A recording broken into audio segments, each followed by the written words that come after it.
The main quest of Conan Exiles is the canon ending of the game, and if you're a new player wanting to escape the Exiled Lands or a long-term player that's just never done it before, I'm going to teach you how to complete it with this comprehensive quest guide. So let's firstly look at the requirements. The main quest itself does not have many hard requirements aside from being on the Exiled Lands, having at least one demon blood, and having a tool to harvest the bodies of some enemies. However, there are plenty of things I recommend you to have which are on screen now. This quest is more progress driven, you don't need these immediately, but they are goals you should aim for to finish up the last few steps. This entire quest is more progress driven, it's something you're intended to do as you level up and explore. However, if you're already at the end game, then you can just go back and complete all the necessary steps. To complete the main quest, you need to gather the following relics: 3 pieces of the Scourgestone, the Mask of the Witch Queen, the Star of the Champion, the Diadem of the Giant Kings, the Tears of 2 Races, and the Shining Trapezohedron. All of these are locked behind various fights, bosses, and other pieces of content, and go together to create the Keystone, which effectively completes the quest, with an optional choice that I'll detail later. Now let's look at how to start the quest. The Keystone quest technically doesn't need to be picked up or started in a traditional sense. Canonically, your character would discover the quest through the Awakened Staff of the Triumvirate, a magical stave that serves as a sort of quest guide. If you want to get this and get the full experience of the staff giving you hints and some rather good voice acting, clear the Dregs dungeon found in Skulker's End on the eastern side of map square D4. Use a tool to harvest the Staff of the Triumvirate from the boss at the end of the Dregs, and then take the staff to the Tower of Bats. Kill the Albino Bat Demon, harvest its blood, and combine it with the staff at the Altar of the Bat on the tower to create the Awakened Staff, which will serve as a quest guide.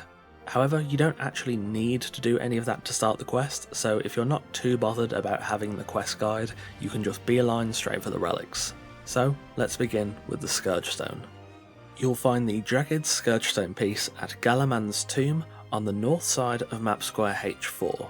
This is a small and relatively easy dungeon containing multiple smaller crocodiles and a giant crocodile boss. You'll probably want to be at steel tier to be comfortable in this dungeon, though iron can be more than fine if you're a good player. Dealing with the regular crocodiles is easy enough, though you do want to try and kill as many as possible before taking on the boss. The boss crocodile has 807 health and 3 attacks. The first is a straightforward bite, telegraphed by a slight pause and backward tilt. The second is a long-distance lunge, telegraphed by a more noticeable backward tilt and the croc almost coiling into itself.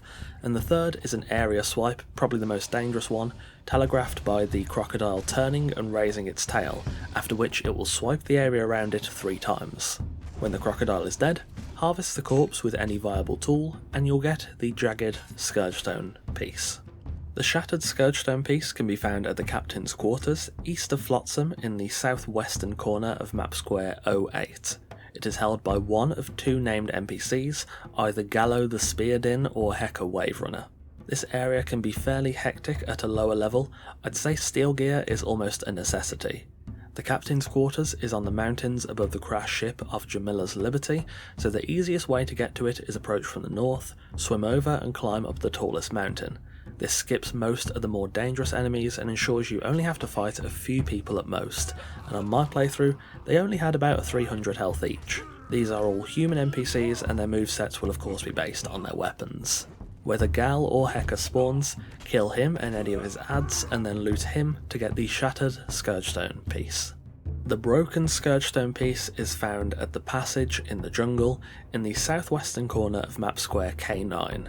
It's pretty hard to miss, it's right in the corner and heralded by the enormous carved head of the Witch Queen. Steel tiered gear is definitely good here, as is a light source and some anti-poisons.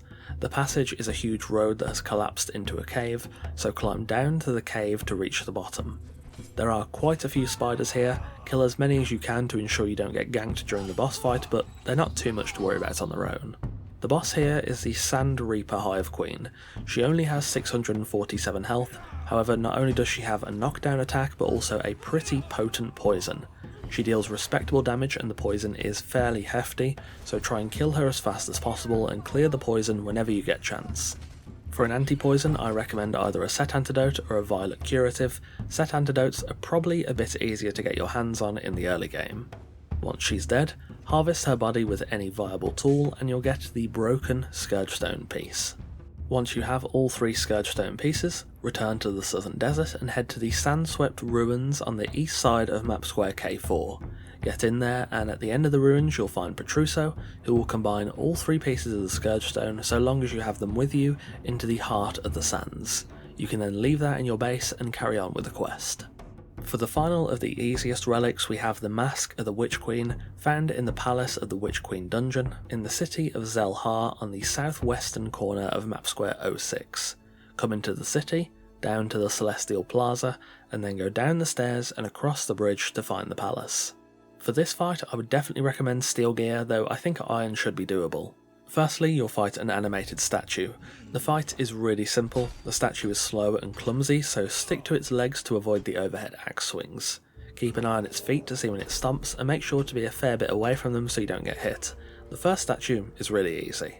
Next you've got green beams. These are a joke, to be fair. They do some damage if you get hit by them, but they're telegraphed for so long that it's really difficult to get caught by these, just don't stand in the green beam. Second statue is the same as the first, but the green beams continue. Just keep an eye on them while you burn the statue down, easy stuff. Finally, the Witch Queen will come down from her throne. With 2250 HP, she's very aggressive, deceptively fast and strong, and will pressure you. That being said, she's very vulnerable to stuns and knockdowns. Most weapons will keep her staggered, and a bleed weapon can really give you the damage edge, but a weapon with a knockdown will also trivialise this fight. Keep an eye out for her attacks, and don't try to trade hits with her. Play it safe, keep her staggered, and she'll die pretty quickly. Loot her body to retrieve the Mask of the Witch Queen. Now for the Star of the Champion, and we're moving towards the harder fights in this quest. Head to the sinkhole in the southwestern corner of map square H6. I definitely recommend steel or hardened steel for this area, alongside some epic armour, as the dragon can do some hefty damage. You can either climb down from the top and avoid many of the enemies here, or enter through the arena on the southeastern side of map square H6 in the river to avoid potentially falling to your death. This area has a lot of skeleton enemies that can do decent damage and have a lot of health. Take it slow and clear what you can, and stay away from the undead dragon in the centre. When you're ready, it's time to take care of the dragon. With 8265 health, immune to bleed and poison, you're in for a long fight. The dragon has 5 attacks to be wary of. The first is a long-range fire breath, telegraphed by the dragon rearing back before leaning forward and breathing fire, pretty easy to dodge. The second is a circular fire breath, similar but faster telegraphed to the long-range fire, and the fire is cast in a crescent shape in front of the dragon. The third is a tail swipe, telegraphed similar to the crocodile, though it does seem a little faster. It will lean back for a second, turn and swipe its tail 3 times. The fourth is a stomp and doesn't have much of a telegraph. It can slam either the right or left side front leg, so be prepared to dodge away as soon as you see it. Finally, the head ram. It will turn to the side and away before flicking its head back. You want to try and get as far away from that move's hitbox as possible. Overall, be very careful during this fight. The dragon is no joke. It might take a few tries, but burn him down and you'll get some loot from his inventory, and harvest him with a viable tool to get the Star of the Champion. This boss also gives demon blood, which you can keep and use for the next relic. The Diadem of the Giant Kings can be found at the Barrow King Cave near the Mounds of the Dead, found near the centre of map square A11. The area leading up to this cave is the most dangerous. There are plenty of undead ghostly fighters hidden in ambush. They'd have 740 health, deal decent damage and inflict corruption, so try to take them on carefully or bring a thrall to split aggro.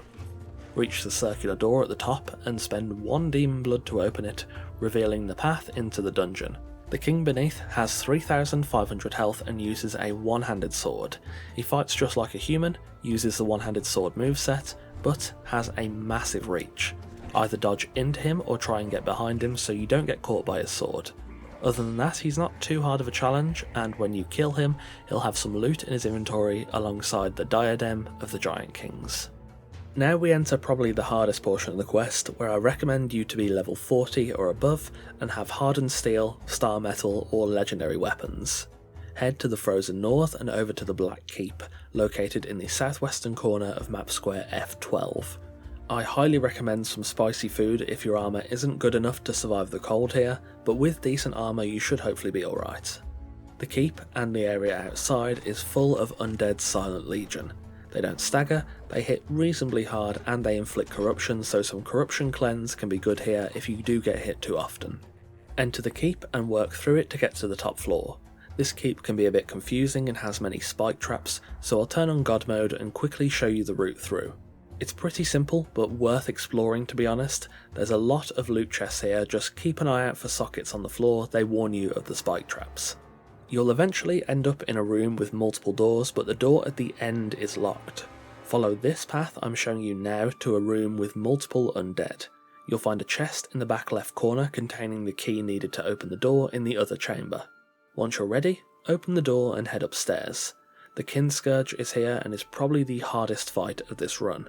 There are 2 other undead towards the rear of the room. You can either rush them and kill them, or fight the Scourge closer to the door so you don't pull their aggro. You just don't want to fight all 3 at once. The Scourge has 14,560 health and is a difficult foe who has multiple attacks to watch out for. The first is a long distance lunge, telegraphed by him holding his sword at waist level with the point facing towards you and then zooming forward. The second is a triple swipe, telegraphed by him ducking his head and bringing his sword up from his right foot into 3 swings. The third is a double swing with range, telegraphed by him leaning back to his right and swinging his sword into the lunge forward. The fourth is a magical slam. He'll put his sword on his shoulder briefly and then slam it down and cause a burst of magic. You can avoid this quite easily.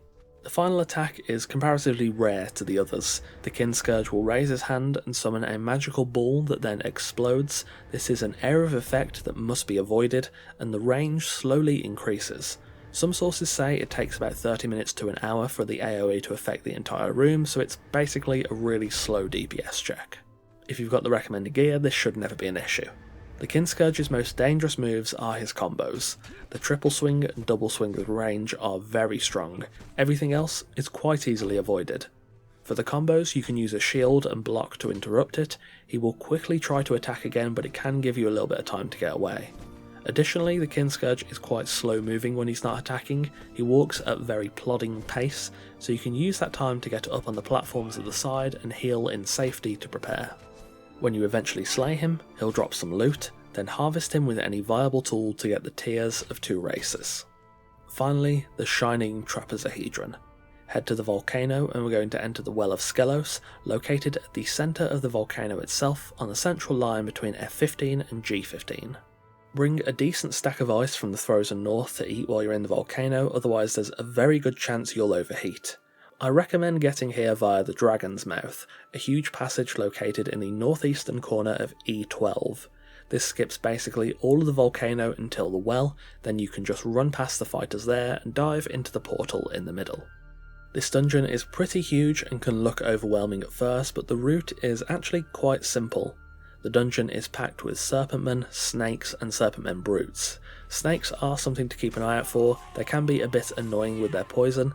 The serpentmen, well, they're hard to miss, but they do have a lot of health and hit not too hard on their own, but in groups they can be dangerous.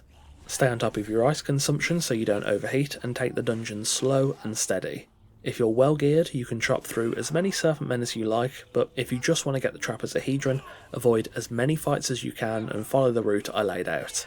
There's a few lava flows you'll have to jump over, but eventually you'll make it to the inner sanctum where you'll find the Degenerate. This boss fight is pretty easy. The Degenerate is behind a barrier and will summon Serpentman projections to fight you off. You'll be fighting anywhere between about 3 and 9 at once. They don't stagger to your weapons, but also they don't do much damage, and they only have 141 health, so you could one-shot them with the right weapon. Fight through them, and eventually the Degenerate will summon a final ring of projections surrounding his barrier. Kill them too, and the barrier will fall, and the Degenerate will die. Loot him, and you'll get the shining Trapezohedron, the final relic you need. The final step of the main quest is to craft the Keystone, and optionally, free yourself from the Exiled Lands. Get all the relics you've collected thus far in your inventory and travel to the Chaos Mouth, in the northwestern corner of map square F8. It's a huge ruin overlooking the desert, easily accessible from either the highlands or the desert just via climbing. Reach the top and go to the platform hanging over the desert, where you'll find the altar of the Chaos Mouth. Place each relic in the altar, and when the final one is placed, the Keystone will be automatically crafted. At this point you have one of two choices. You can continue life in the Exiled Lands, or you can use the Keystone to finish the game, delete your character and start over as a fresh spawn in the Southern Desert. If you choose to do the latter, you must not be the leader of a clan, otherwise you will be prevented from doing so. If you do want to restart the game, select the Keystone and press your Use hotkey. You'll get a confirmation message, hit yes, and you will see the final cutscene of your character escaping the Exiled Lands. And there we have it, my guide on how to complete Conan's main quest, craft the Keystone, and optionally find freedom from the Exiled Lands. There's no major quest reward as such. The reward of this quest is more so the journey of following the steps, visiting these ancient vistas and dark ruins, and finding the secrets, loot, and having fun along the way. I actually recently completed this quest for the first time without building a base. That was a pretty challenging run. It'll be linked in the top right now if you want to watch it. Furthermore, if the main story quest seems a bit disjointed to you, there's a good chance you might have missed out on the very subtle but deep lore surrounding every part of this quest. In the top right again, I'll link my Conan Exiles lore playlist, which will explain a lot of the major hidden lore of this game that isn't immediately obvious. Anyway, that's about all for today.